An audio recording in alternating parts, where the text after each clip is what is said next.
I read about what you'd written in terms of failure to protect being problematic in terms of being a version of victim blaming, which I can understand. I think that there's been a tendency towards that, like you said, a tendency to overly focus on the woman in the situation.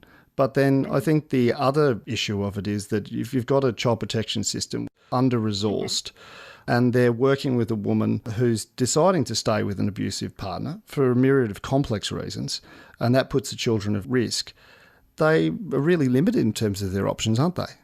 I totally agree with you about the fact that it's such a complex issue.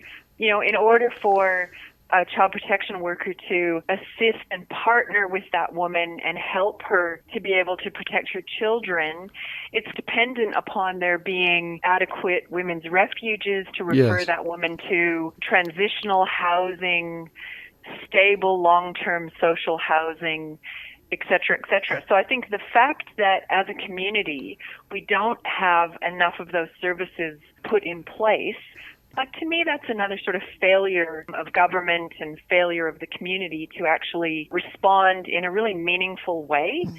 It seems like we just respond in this reactive way every time there is another horrendous murder of a woman and her children. Then it gets all of the media attention. But yeah, I've done some research as well interviewing women's refuge workers, and they basically run their services on the smell of an oily rag.